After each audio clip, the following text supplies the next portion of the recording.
Hello everyone and welcome to the Script Editor in CW RMM webinar. I am David Allen Notco and I will be your behind the scenes guy today. So feel free to send in any questions and we can review those at the end of today's webinar. Now without further ado, here is today's host, Scotty. Hello everybody, happy Tuesday. I'm happy to see you. I don't really see you though, do I? That'd be kind of weird because then I would be able to look at all your webcams and not look at my screen. No, but you can see me and I'm glad you can. We're going to talk about Script Editor in ConnectWise RMM today. I'm pretty excited. I hope you are too. A little bit about me. My name is Scott McQueenie. I've been a software training consultant for 12 years here at ConnectWise. I focused on Automate for the majority of this time, way back when it was Lab Tech, and of course now RMM. I'm a huge college football lover. My beloved dogs finally won the ship this last year and they're looking great again. And I've never climbed Mount Everest. A funny meme I saw said that Mount Everest is loaded with the bodies of highly motivated individuals. Stay lazy, stay alive. That one kind of applied to me. Okay, let's get right into it here, shall we? The agenda. We're going to start off talking about the differences between automation tasks and scripts. We're going to flow gracefully into a conversation about script parameters. I'll show you what they are and how to use them. We're going to dig into custom field interaction. That's one that's near and dear to my heart. As I was learning about custom field interaction, I stumbled upon user variables. I've got a background in Automate. I was like, oh yeah, that's very cool. I need to include that. And then another biggie, of course, when we're talking about scripts and automation tasks, we need to be able to tie that automation to monitors. We'll talk about that a little bit too. First and foremost, automation tasks via script. So when I sort of got into RMM for the first time, of course, RMM has some similarities to the old continuum product command. And there was a learning curve for me and some of my coworkers coming from the Automate side. We're trying to figure out what the differences were for an automation task. In a nutshell, an automation task is something that is designed to go just do this function. There are a bunch of automation tasks that ship with RMM out of the box, and you can create your own. So, like I said, an automation task is an easily perform a repeatable function. Fix this thing, install this thing, uninstall this thing, run out something like a PowerShell script. It is just a set it and forget it task to go do these steps that you've created. They can be run on a schedule and I can tie them to a monitor. There are all sorts of examples where I can take a built-in automation task, attach it to a monitor for end-to-end automation. Important thing to remember about automation tasks, when you see them in the product, if you create your own, when you create it, you don't have the ability to edit it. Maybe you created it and it works, but then you're like, you know what? I wish I had tweaked it so it also did this and this. You can't go back and tweak it. The only way you can fix it at that point would be to delete it and create a new one, or just create a new one and use the new one elsewhere. Of course, that's going to get a little muddy.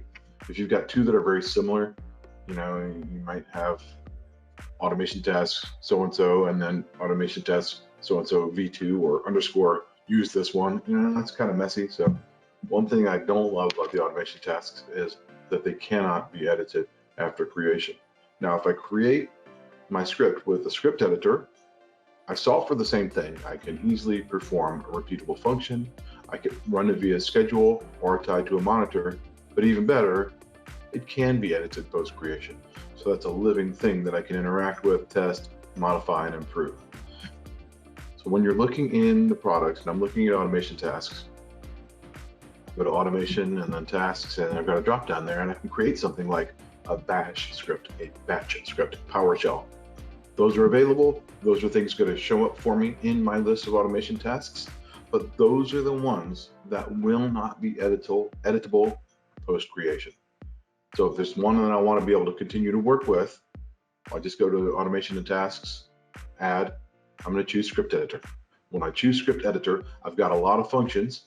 I'm not positive, but I'm pretty sure all the other functions you see listed there can be included in script editor, I know for sure that PowerShell can. So by doing it that way, that gives me the ability to continue to work with it.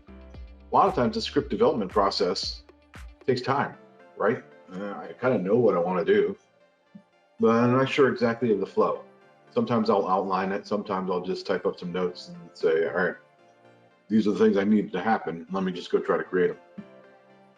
But oftentimes we're tweaking that as we're creating it. I didn't like this sequence of events. I got this particular step wrong. I need to add a little bit of logic here to see whether or not the previous steps worked or didn't, and then how do I want my script to proceed based on those results. That process is not something that I do all in one dump. So for me, I wouldn't want to create it in an automation task. For me, I'd want to create it in script editor because that gives me the ability to go back to it. That gives me the ability to revisit. I had set aside these 2 hours to write this thing right now. Of course, when I'm an hour in, fires come up. And I know that happens for a lot of you. I know for a lot of you guys who might be a smaller shop, one person or a few people wearing multiple hats, and in any circumstance, regardless of how big of a shop you are, if a fire comes up, I got to stop developing my script because I got to go put out the fire. So being able to start and stop on it, be able to revisit it, being able to improve upon it, that's one of the things I like the most about creating it in script editor rather than doing it something like an automation task. This is a list from automation and tasks. You can see here, all I did was search for my clever name. And that's a repeatable thing. That's something you're going to see in all the rest of my screens here. When I'm trying to find a script that I've created, you go to the list of tasks, you start typing in there, you type enter, and you got your results. So here I'm looking at the first one. The top one is my bash script. And I literally just went in there by clicking the add button. You see add bash script, and I put stuff in there. Then I did the next one by add script editor, and you can see my nifty little arrow over there indicates this is the one that can be edited. This arrow, some people call that a pencil, but when I see the pencil icon on my list of objects here, that's the one I can edit. So that's just a real quick illustration for you. I create this one that's an automation task, but when I create it in script editor, it is editable for me, and I can work with it going forward. Next on deck is script parameters. I don't know how many of you attending this might have come from the Automate side, and I'm probably going to say this a few times because I spent so much time in Automate, and as I've been on Automate for so long, my sort of area of specialty, the area in which I learned the most personally and developed the most in-depth training content was always Automate scripting. So in Automate, we had the ability to send script parameters, and in here they function exactly the same way. A parameter is something that you want the technician to run at the time that they are scheduling this script. So just keep in mind that's what a parameter is. If I were to create this script in the script editor and I created a parameter, what you're going to see is you can make it a required field. So now whatever technician is running the script at this time, I need them, when you run this, you're not going to be able to schedule it until you enter this parameter. So that's what a parameter is used for, something that gets input by the person that's scheduling the script at the time that they schedule it. We're going to start off by going to automation and tasks over on the left. You can see I've clicked the add button and I'm going down to script editor. In my script editor, I click the add a parameter button up there on the right. Here I've given it a clever name. And you can see now I've toggled the required field. So this is a parameter that I'm just calling password. And by toggling the required field, I've done exactly that. So now any technician who schedules this script is going to have to fill out this parameter at the time that they schedule it. I've chosen to make mine a text string because for this example, I'm saying it's a password, so I'm going to make it a text string. And you see that you can make a default value in here. I'm not doing that for mine, but if this is something that's useful for your situation, that'll work for you. Something that you should note, as soon as I clicked on, what was that? As soon as I clicked on save there, this pops up for me. Remove and reschedule any recurring schedule for the script after adding a new required parameter, right? So it's because I checked the required field. If this script already existed somewhere else before I added a required parameter, now it's being scheduled and being run on a recurring schedule without the parameter being populated. So my script, or the parameter field rather, is catching that for me. And it's saying, hey, if this didn't have a required parameter before, now you're making a required parameter. Anywhere else you scheduled this, you got to go fix that. So just something to be mindful of. Where did I schedule this one? Let me go find it, delete it, and reschedule it.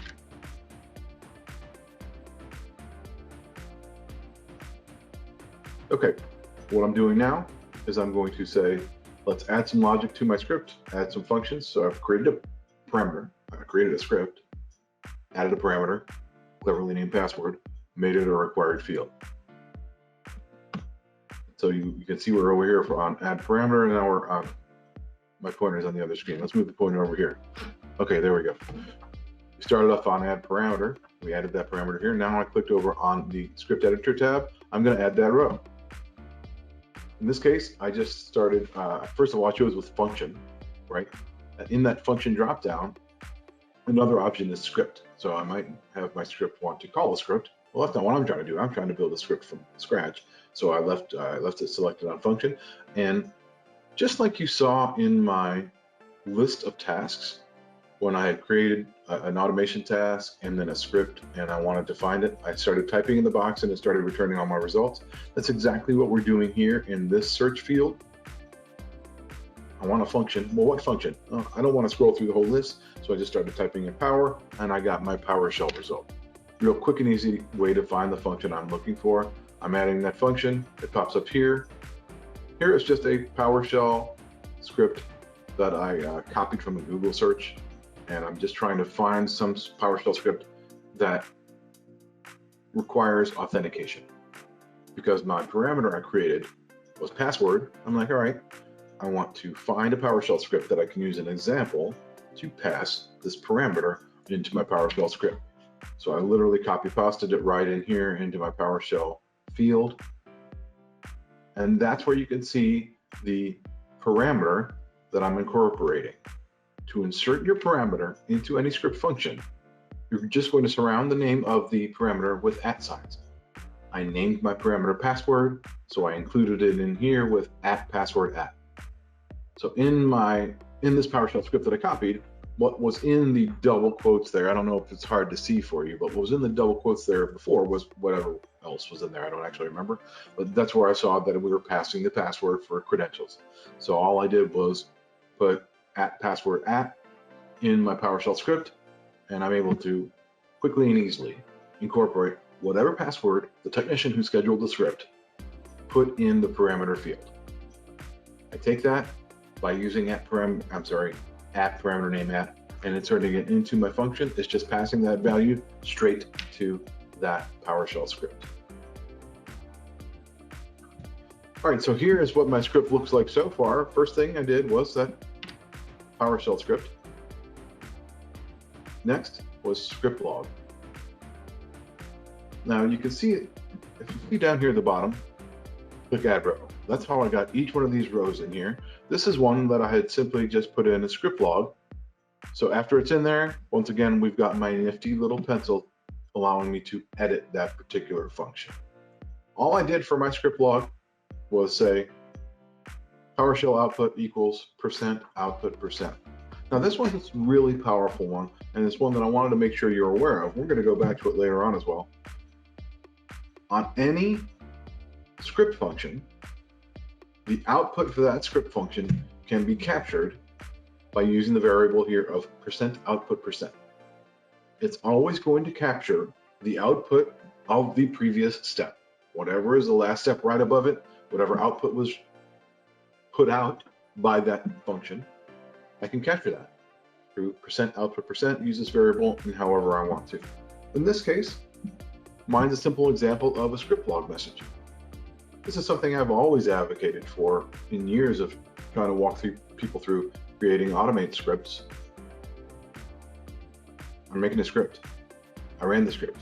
It didn't do the thing. How come it didn't do the thing? I don't know. How come I don't know? Well, I just ran and I don't know what happened. So if I take the output of whatever given step and I write that to my script log, that's going to help me when I'm troubleshooting. Of course, troubleshooting is always going to be part of the process of creating a script, right? I need to be able to figure out what happened. I need to see, did this step do what I expected it to do? With so many functions, especially if you're new to scripting or you're new to the current script engine, maybe I knew how to do it in Automate, but I'm not exactly sure how to use the similar function in RMM.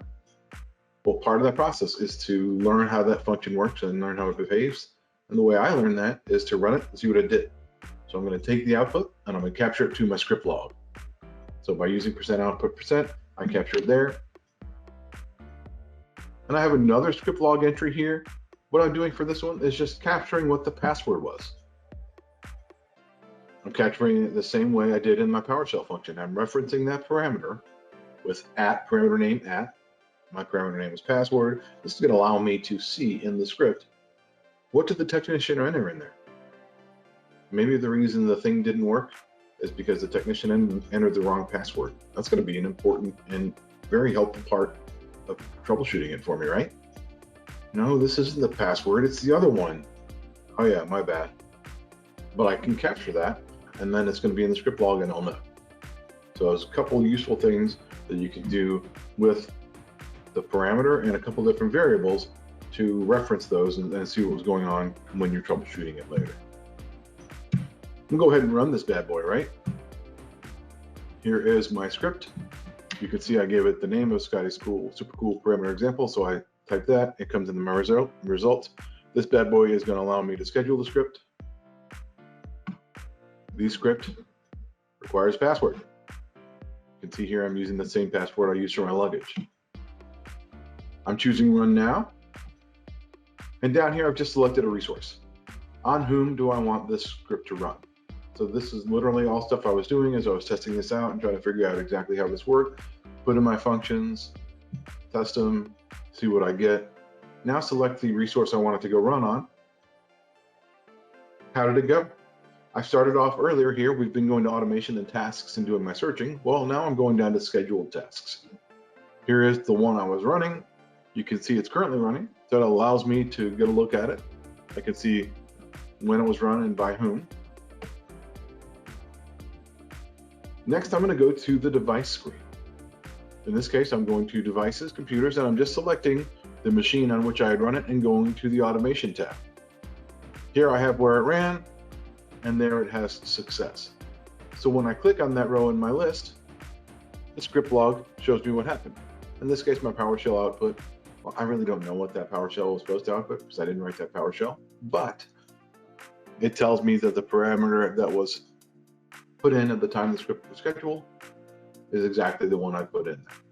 So this gives me the ability to take that parameter, pass it to my script function, and then capture that and display what was put in there in the script log. Cool, let's talk about custom fields. Custom fields are cool. Did you know that ConnectWise RMM has custom fields? Well, did you? Because if you come from the Automate side, additional fields or EDFs, those are huge and very popular and they're very powerful. Well, we have custom fields in ConnectWise RMM as well. Here's where they live. They live under settings in custom fields. You can see here's a couple. I created these two. And let's take a look at what it looks like. This one is one that I named display adapter type for a reason that you'll see momentarily. And then in the drop down, I'm going to select what type. I selected type as text box because that's what I wanted to use. You can see what my other choices are: a flag, a drop down, or a date picker. Next, you got to choose the level. Notice here how partner client and site are currently grayed out. At this particular moment, endpoint is the only place where you can create a custom field. So you can only create it to live on the device. But we've already put in partner client and site in that drop down as sort of placeholders. Those are coming very soon to an RMM near you. Like, very soon. I don't want to tell you how very, very soon, because if I tell you how very, very soon, and then something happens in the PM cycle, and it doesn't quite make very, very soon, maybe it only makes it to very soon or just soon, well, I don't want you to shoot the messenger, and I don't want to make product look bad. But I'm telling you, soon, you'll be able to have custom fields that live at the partner client and site level. Right now, they live at the endpoint level, and that's what we focused on in this presentation. Let's see how we can use those in a script, right? So I created a custom script, cleverly named Custom Field Interaction Example Test. So you can see how I search for that, automation and task, I search for that. Here it is in my list. Here's my nifty little pencil. Let's start editing that bad boy. To start off with, I just made a PowerShell script. Now, I'll tell you what let me save that. Let's just look at what we're doing in this particular example. This is the one where I had named my custom field display adapter. And then I grabbed this PowerShell example. This PowerShell example is simply returning what the name of the display adapter is for the computer on which it's running. So that's all I wanted to capture. One thing for you to keep in mind when you're working with these custom fields are there are a couple limitations here. Custom fields have a character limit of 300 characters. And secondly, and I would say most importantly, and the reason I would say most importantly is because this is the thing that I tried to run like 8 or 10 or 25 times that wasn't working until I learned this piece and figured it out and then changed my syntax of the PowerShell above to fix it. Custom fields do not support a character return. So the PowerShell you see on the screen up at top, left to its own devices in its native state, it returns like a line, I think a blank line, and then the next line. Well, that's something that our custom fields can't handle because they can't handle the character return. So I Googled and found here's a way that I can split the contents of my PowerShell result and get it to write it all to one line, and then it worked. So it's something to be mindful of. If you're trying to interact with a custom field in your RMM script, whatever you're writing in that custom field needs to all live on one line. So then next you can see I've got my script function, which is saying I chose set custom field. I had to put in the name. This actually gave me a list. So I chose function, what function, set custom field, and then it popped up and I started typing and picked the one from the list. That's the one that I created earlier. And what's going in there? Don't forget the ever useful %output%. Why is %output% valid? Because the previous step was my PowerShell script, which just says grab me the display adapter. Once again, we're going to run it. Now, I think I showed you earlier when we were using this icon here to run it, but also on any time you're clicked on any particular script or automation task, I've got my schedule button over there. Schedule it, pick the machine I want it to run on. I'm telling it to run now. I've selected this bad boy to run on. And here's my results. I'm back in devices and computers. Now I'm on the custom fields tab.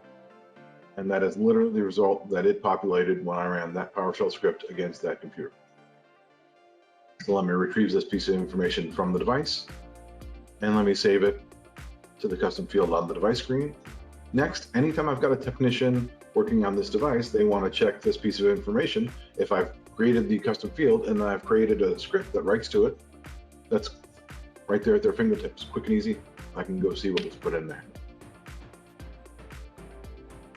Okay, earlier when I kind of stumbled and got ahead of myself, it's because I was thinking of something that we need to talk about now, which is user variables. Remember when we were talking about this bad boy earlier? How %output% was always going to return the output from the previously run function in the script. This is something that I've talked about a lot, especially when it comes to automate. In automate, we've always used the example of using a shell command. In automate, I can run a shell command in the script. That always populates a variable called %shellResult%. If I run another shell command later in the script, it overwrites that with the results of that second shell command. So now the the results of the second shell command are going to populate %shellResult%. That's no good. I still need to know what was in the first result. So that's what we've always done in Automate. We capture that and store it in a user variable.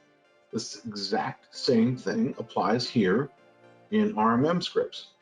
Any script function always populates %output%. The next script function overwrites that. So what I'm going to do is I'm going to save it to a user variable. Let's look at that now. All right, here's my fancy script. This is, by the way, the fanciest script I've written in RMM. Thank you, I'm very proud of it. I'm starting off with a PowerShell script. This is not necessarily a real world example. I wasn't able to think of a real world example, but it's hopefully going to help you see the logic, right? So we're going to say, maybe in some crazy scenario, a computer's DNS server, this computer, who's my DNS server, happens to also be their primary DC. Well, we certainly don't want that to happen. I recognize that's not likely to happen, but if it did, this script would help you figure it out. So this is simply PowerShell for get my DNS server. What I'm doing next is I'm using a function that is set user variable. I gave it the name DNS server because my previous step is saying get my DNS server. By the way, when I tested this, it did not support any additional characters. It wouldn't let me put in a space. I don't know if I tried the underscore. So I just concatenated it all together, DNS server. I'm setting my user variable. Well, here I'm giving it a name, but what do I want to put in there? Percent output percent. My PowerShell script output from the previous step where I got the DNS server name. Next up, I'm just running the next PowerShell script. This one is my example of where I was trying to get primary DC. I'm sure that's not it. I looked at very many PowerShell scripts that were working with getting the DC, and I tired out very quickly trying to find one that specifically actually got the primary DC. So we're just going to pretend that this is going to return my primary DC, which is one I wanted to avoid. I don't want my DNS server and primary DC to be the same. So this is returning it. My next function, once again, rinse and repeat. I need to take content, create a user variable, and write my output to it. I cleverly named this variable primary DC, and once again, I'm writing percent output percent to it because the step right above was my PowerShell that was theoretically retrieving them. So this has allowed me to save the piece of information that I need, percent output percent, the one that always gets overwritten by the next script function, and offload it to somewhere for safekeeping. In this particular case, I created my two user variables, stored there, and allow my script to work with the rest of it. Well, now I've run my two functions, offloaded those to my variables for safekeeping. Now I need to be able to interact with them. If you see on the screen here, add row is how we always add row to a script, but then when we choose add logic, that's when we're getting into creating this kind of scenario.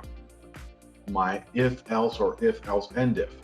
This is going to give me the ability to have my script use some logic and try to interact with what I've retrieved so far, and then take action accordingly based on the determination. So we're going to be starting with if. Well, what's my if? Well, let's look here. If the value of at DNS server equals at primary DC.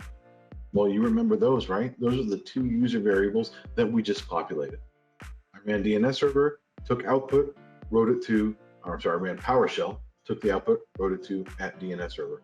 Then I ran PowerShell, grabbed the primary DC, and wrote it to at primary DC. Now this is where I'm using the logic here to compare the first variable and the second one.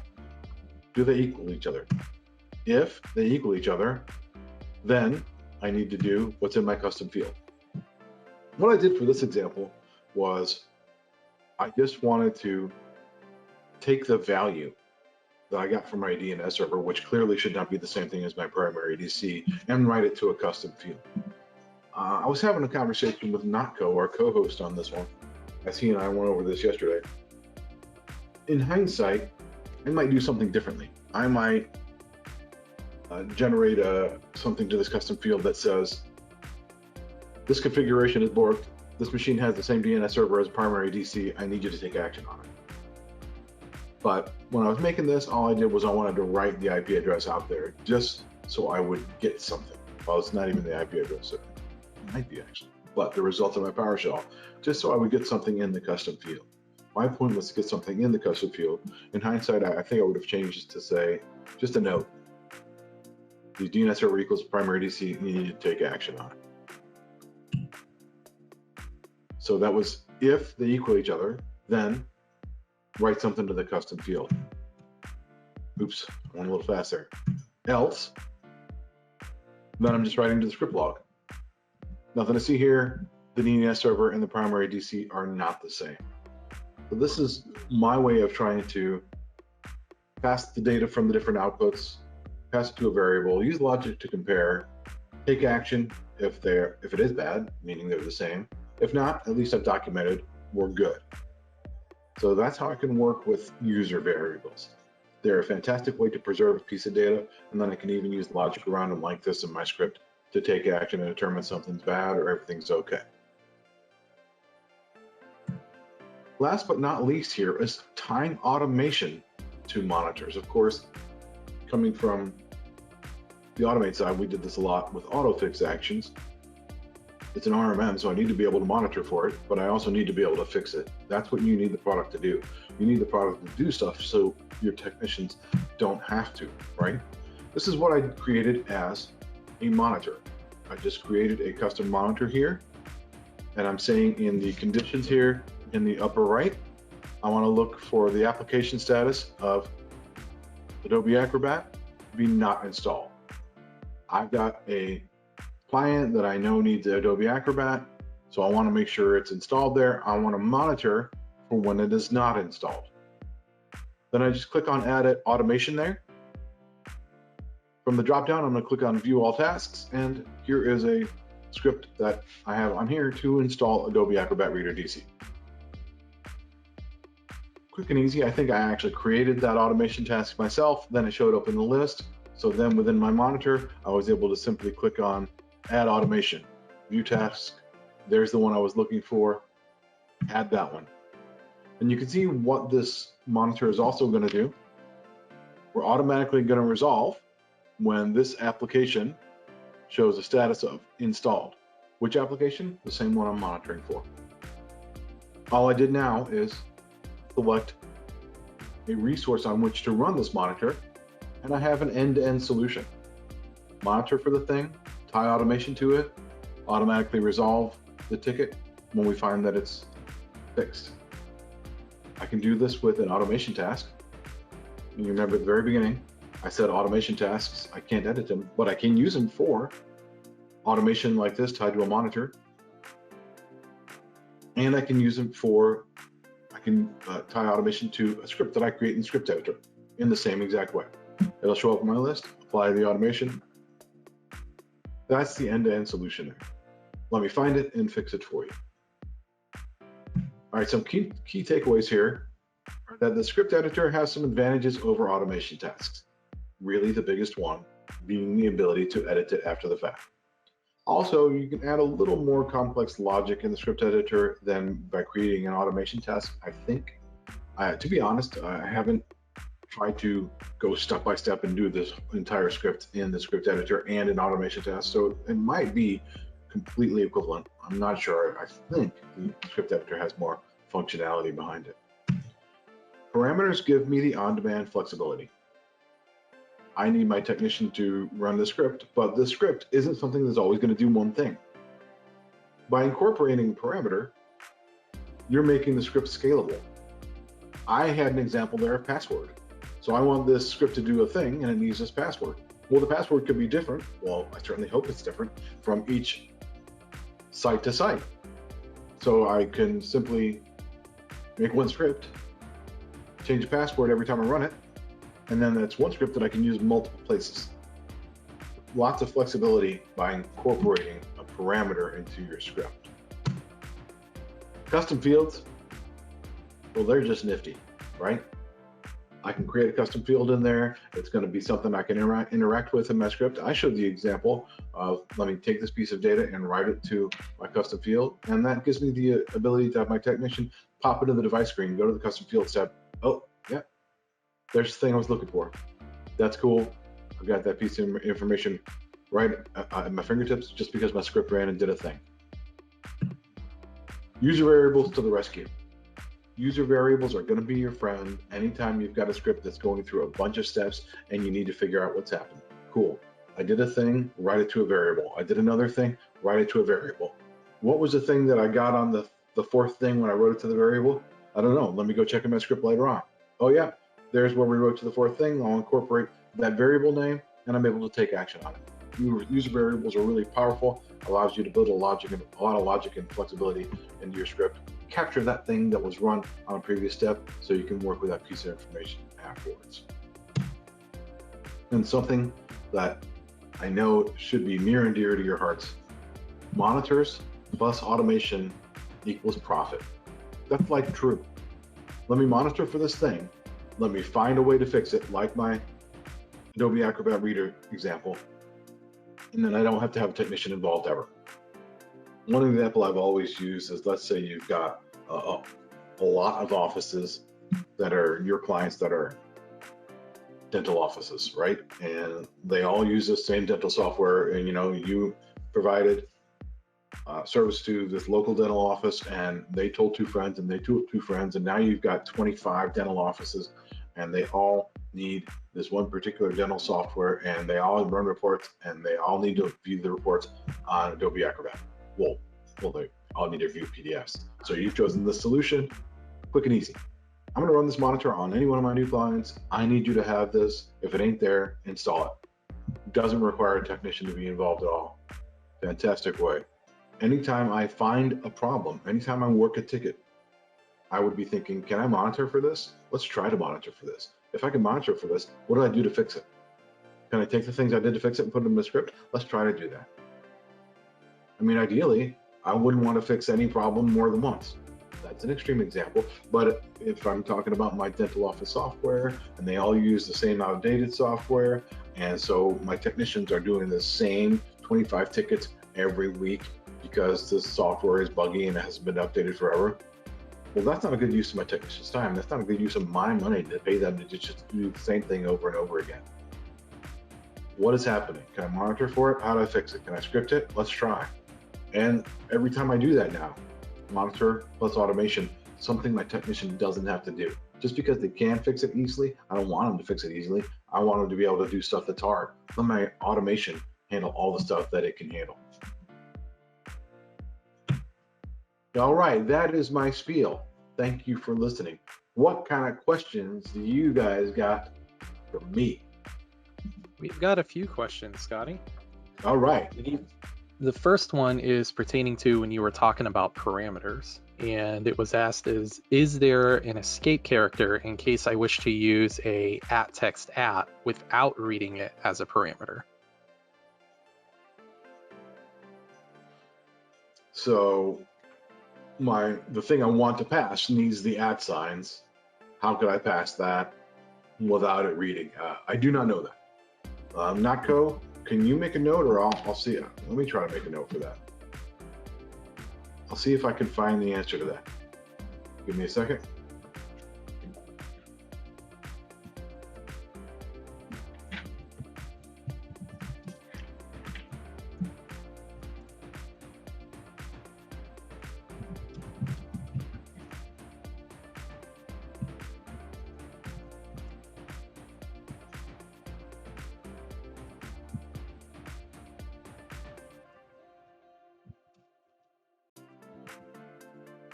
I know in Automate, if your thing you're trying to pass needed to have the @ signs, you would, I think, surround them with double. So here's my parameter, and then what's inside those is all got to get passed, and that can be the @ sign. That's the way I think we solve for that in Automate. I saw that a few times in the script engine Automate. I have no idea if it works that way in RMM, so I will take that away and see if I can find out. Okay, the next question is, how long is the user variable stored, and could it be overwritten by another script assigned to the same variable?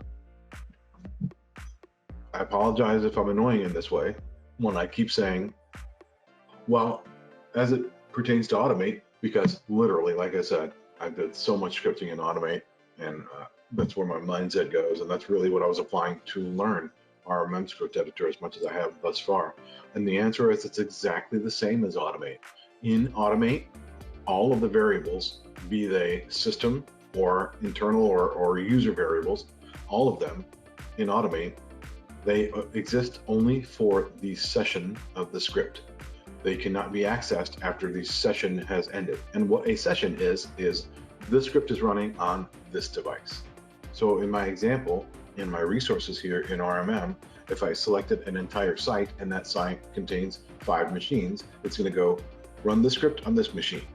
Okay, now run the script on the next machine in that device. Okay, now run the script on the next machine in that site. So in that scenario, each one of those iterations where it's running the script on the device creates a session. It starts, I'm running, the script finishes, the session is closed.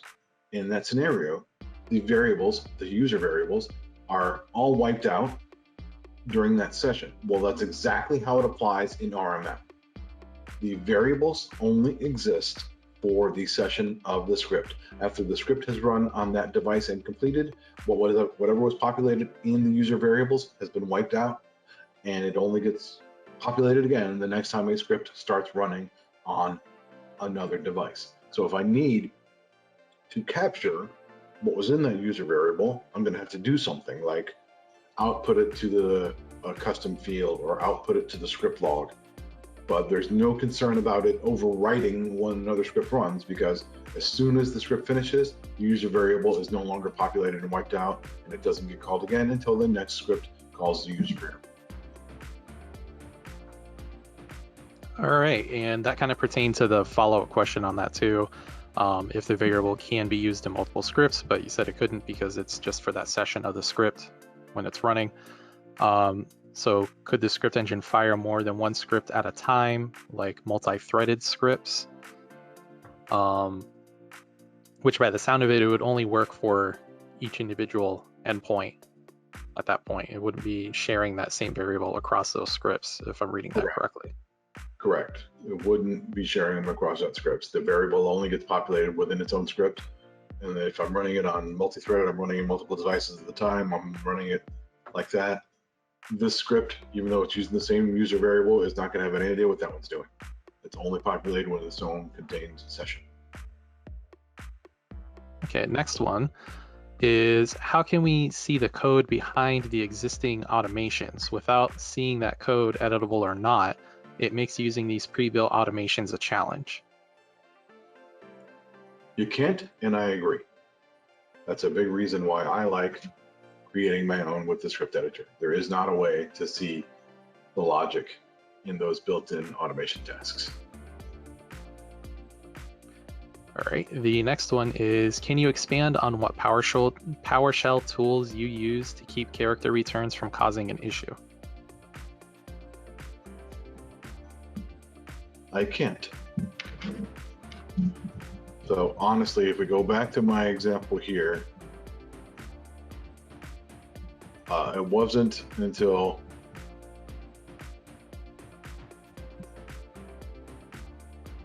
I stumbled and was messing around with it, and I'll be perfectly honest here, it was a coworker who shared with me this limitation and shared with me the character return limitation, and they shared with me that syntax.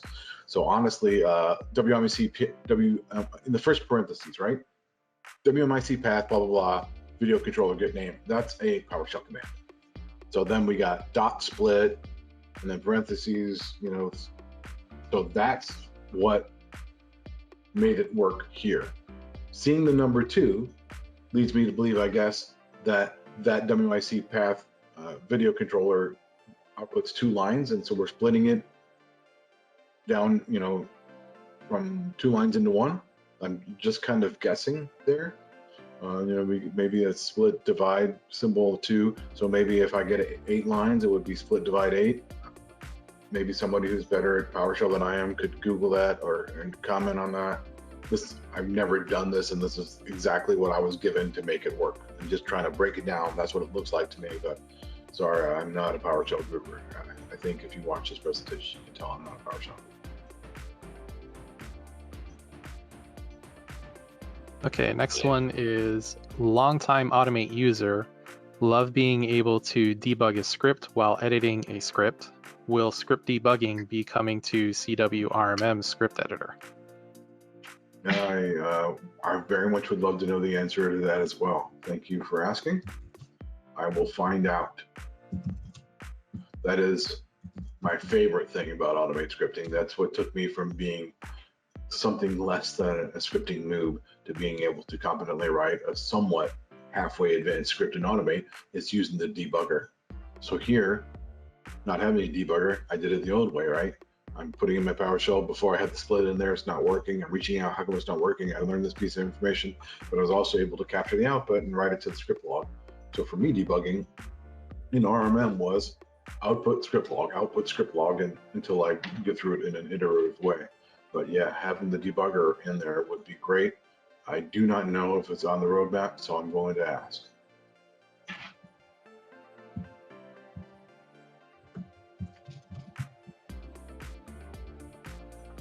All right, the next one is, can you share your example of the script to deploy an application and the monitor used to see if it was or wasn't installed? I can try.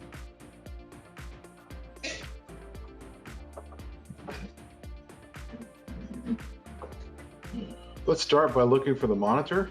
Here it is under monitors.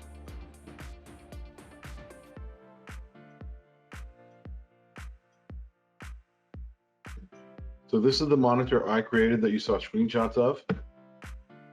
Literally, I chose application. I chose these just to pick something. And this, I think, started to install. I switched it to not installed. And I chose Adobe Acrobat. I just typed it in there like that. That's all I did to make my monitor.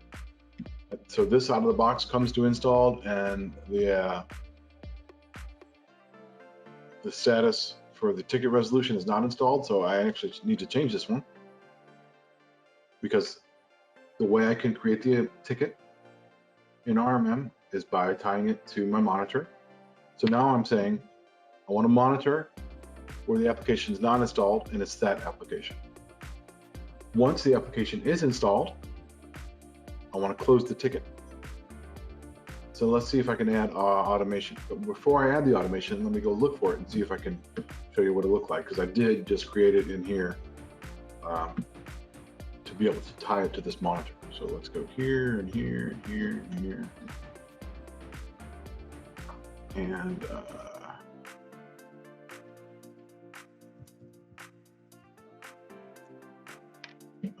this one, yep. So I'll edit this one.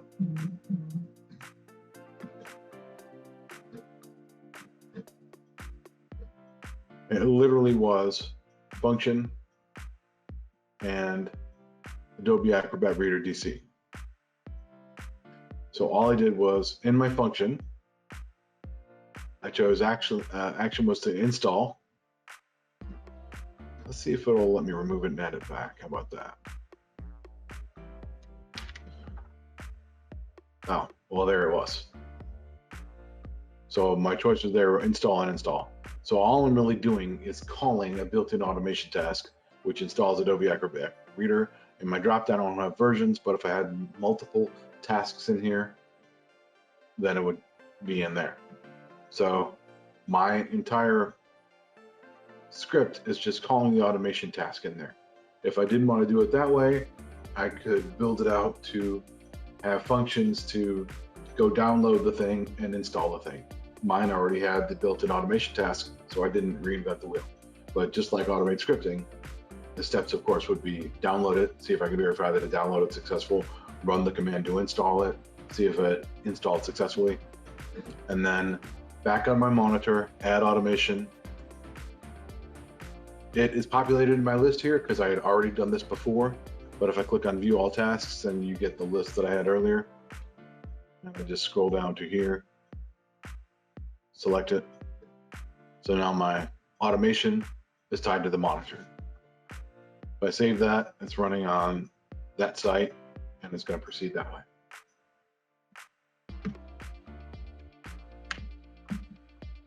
All right, the next one is, are the scripts ever stored on an end user's device, or is it always just run in memory? I do not know that. I certainly will ask. I I know in Automate, if you used execute script, we would literally copy over the PowerShell and it would run locally. I do not know how we handle that in RMM, so I will look into that.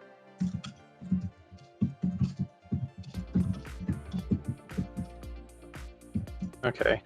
The next one is, where can we find a list of all the functions like %output%? This was actually asked during an internal training recently when that nifty trick of %output% was shown. And the answer is you can't find a list. And the answer is also there are currently not any other useful ones. There are other ones that are more sort of dev backend stuff, but there aren't other ones that are more useful that I would use, like %output%. But unfortunately, this time we do not have a list.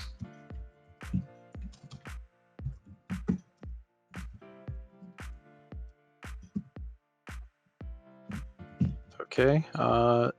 Next one is there a way to filter the script view to only show custom scripts I created myself?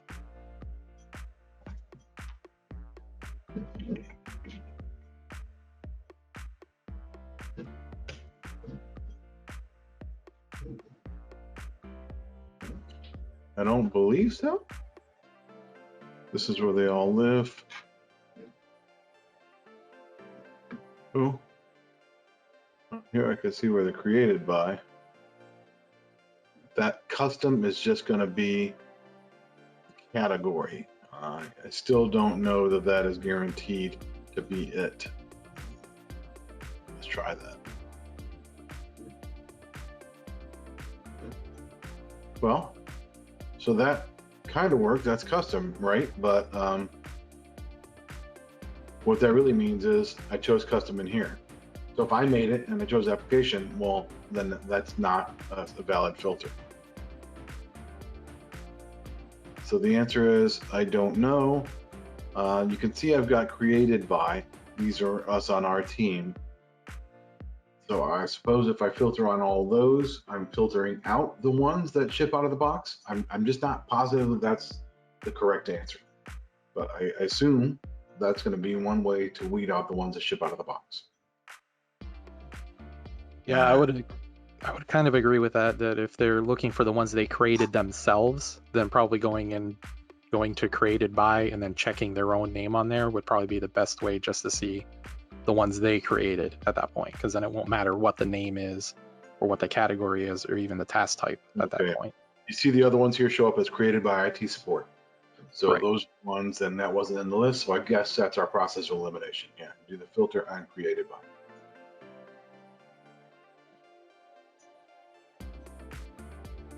Okay, next one is, do we need to be concerned with PowerShell profiles and execution profiles, etc.? For example, like PowerShell local and PowerShell bypass type of stuff?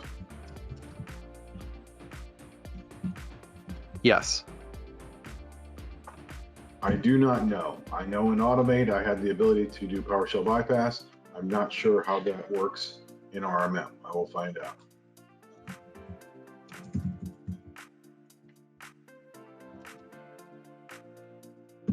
Okay, next one is, can we go over saving a user variable again? Okay.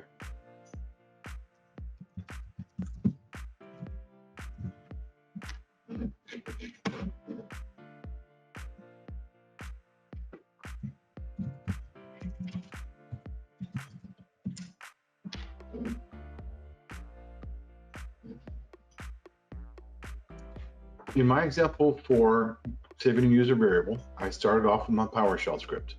My PowerShell script is getting the DNS server, and that's always going to populate %output%. So my next step, my function was set user variable. I just type in the user variable I want to name it. It doesn't exist before.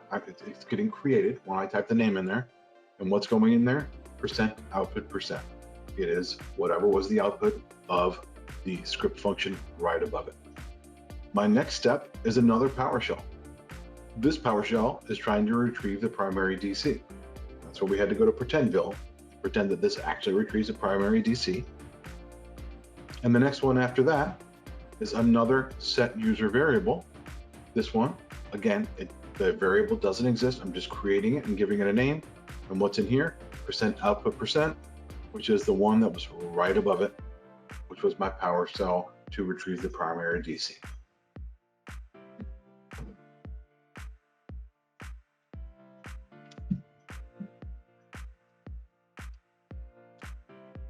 What else we got, Nako?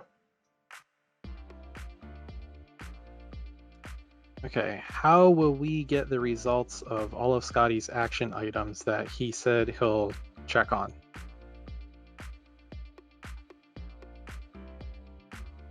Scotty will create a post in the virtual community tied to the results of this webinar. If you haven't been to our virtual community, it requires SSO, but I'll create a post after this webinar talking about the results of these questions here and what I've found.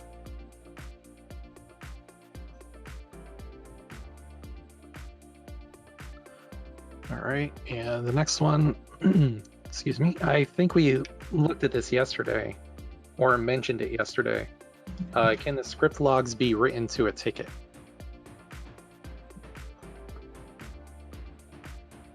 Okay, give me just a quick second. Making a note to myself to create the virtual community post.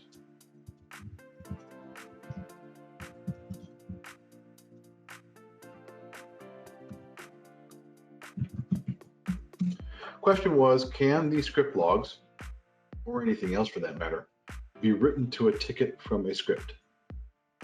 No. So if you remember when I was rambling there about when my script here, if my two values, the DNS server and the primary DC, are the same, which they shouldn't be, that's how I know I've got a problem, then what I chose was set custom field, and this is where I just wrote the value to it. Well, in hindsight, like I was trying to explain, instead what I would probably do would be something like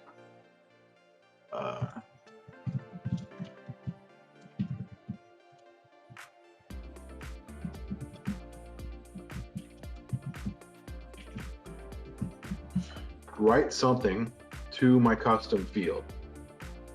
As it exists right now, RMM in the script editor does not have the ability to output a ticket or output an alert. There's no way to do that in the product at this time. So in this example, I'm going to say, I want to write this to get external visibility from my script to know that there's something upon which I need to take action. So this is the example I'm going to use.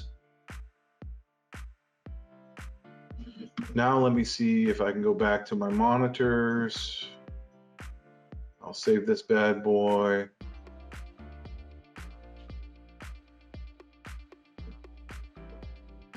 Monitor has not been saved. It didn't like something I did. I really don't care. And we're going to go back to, I already created this one before. Let's see if I can just do it again. I'm going to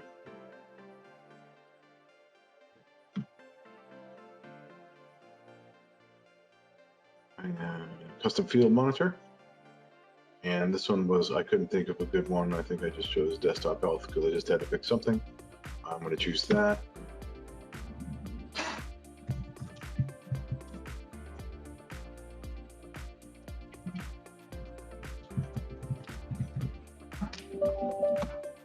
Custom field type was a text box. The custom field I've written to in my example is DNS server. And I'm going to say if it equals this. So this is where I took my script and I wrote something that's better logic to it. And I want to say, all right, if the custom field contains this, and we see this, what it's going to do is it's going to create a ticket.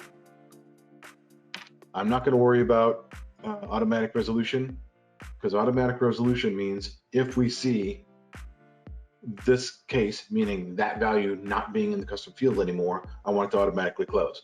Well, I don't have anything in the script that's automatically going to close that. It's not something like a service isn't running and then service starts running, so auto close it. So I'm going to turn off auto resolution for this one. And then I can say against whom do I want to run it? I'll pick a site. So now my script is running that sentence that I just told it to send in my logic, say, if these two are the same, write it to the custom field. Now I made a monitoring for a text box. Pick the custom field that I created in the dropdown. If it equals this, well, I know it's going to equal that because I just copied and pasted it. So now I can make a monitor look for the thing. This is a workaround. So right now, I don't have the ability for a script to generate a ticket or raise an alert. But by doing it this way, I can get it out of the script, and then I can monitor the field and have it take action.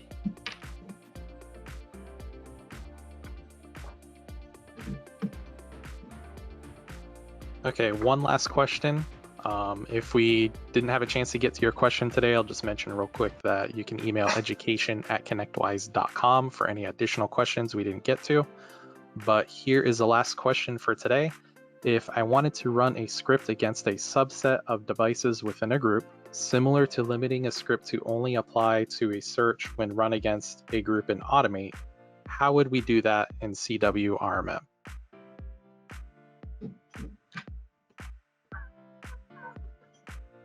Okay.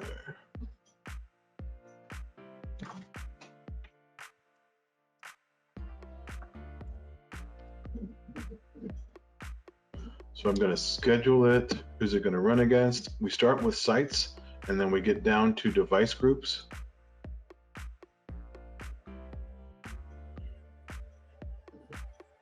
Let me see if any of these are going to be populated for me. So I got to be honest, I have not played around with device groups very much. So you can see in here, I've got device type, and then I've got some subtypes. So I honestly have not done this. I've not created a device group with these types and subtypes, but you can see I've got drop downs available. So those are server and my server types. I suppose if I had desktops in this group, then that would be my other device type, desktop or workstation, probably workstation, whatever the drop down is. I don't know if I have other subtypes tied to something like workstation or desktop. These are my only choices that I see available at this time.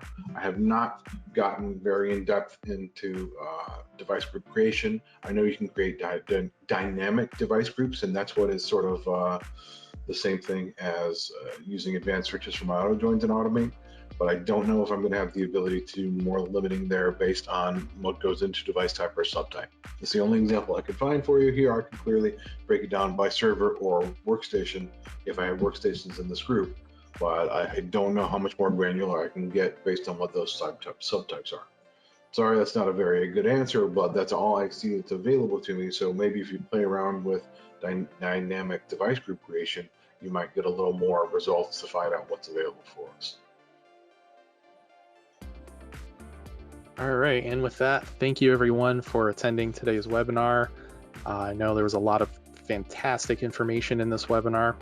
Again, if we didn't get to your question on time, please email us at education@connectwise.com. That's education@connectwise.com, and we'll get those questions answered for you. Thank you, everybody, and have a great day. So we'll get my questions answered here, and I'll go make the post in the virtual community for you as well. So keep an eye out for that in the near future. Thanks, everybody.